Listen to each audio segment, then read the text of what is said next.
俄罗斯、土耳其、伊朗和叙利亚都很满意，他们要联手将美军赶走。考验拜登的时候到了。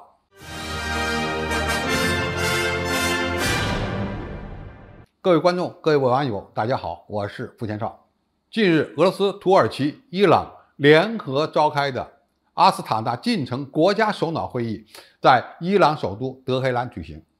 俄、土、伊三国的领导人发表了联合声明，可以说是条条直击美国的要害。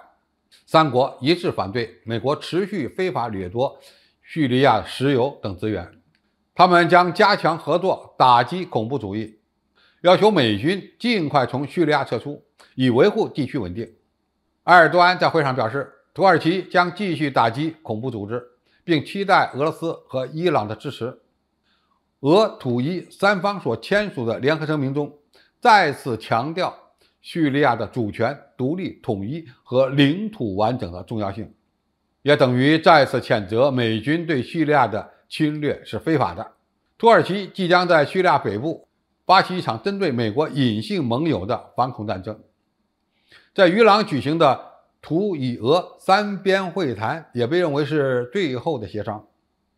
土耳其、伊朗和俄罗斯所达成的共识，虽然各自关注的侧重点不同，但是在将美军从叙利亚赶走这个方面呢，已经达成了共识。另外，三方还共同谴责了美军在叙利亚所干的偷盗行为，这对拜登政府来说可真是打脸。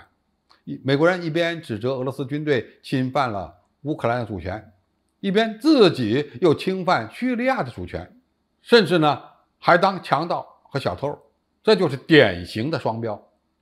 土耳其对这次会谈很满意，因为在叙利亚北部的军事行动得到了俄罗斯和伊朗的理解，甚至呢是配合，也等于间接得到了叙利亚阿萨德政府的理解。土耳其下一阶段将采取的军事行动，其最大的主力就成了美军和美国人支持的库尔德人。在特朗普执政时期，美军曾在土耳其军队发起攻势时，主动放弃土耳其武装，自行逃跑。那么这次呢，拜登有可能会继续抛弃其盟友，这对美国的中东霸权又是一记重击。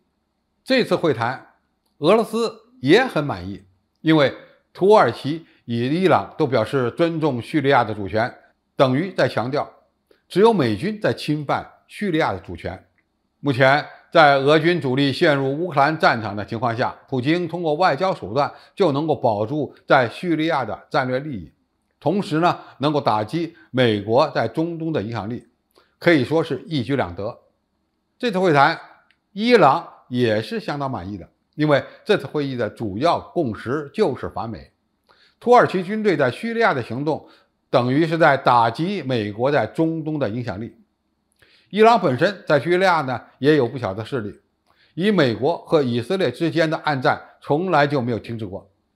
最有意思的一点是，土耳其在利用伊朗和俄罗斯的反美，而俄罗斯和伊朗呢也在利用土耳其反美。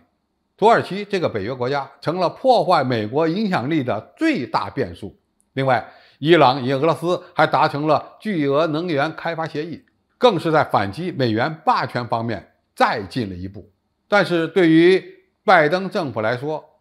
现在到了考验美国中东战略的时候了。库尔德人是美国的隐性盟友，原本就是牵制土耳其、叙利亚、伊拉克和伊朗的重要筹码。如果被自己的盟友土耳其的军队打击了，而且呢理由又是反恐，美国甚至都没有什么好的办法去辩解。美军在叙利亚的控制区还有大约3到4万名美国所扶持的当地武装人员，但驻扎在叙利亚的美国军事人员只有1000来人。这场驱逐之战非常值得我们期待。普京或许没有办法阻止北约东扩，但是正在利用土耳其来破坏北约的凝聚力。从这个角度看，这次三边会谈唯一的输家不是别人，而是美国。好，今天的评述就到这里，谢谢大家收看，我们下期再见。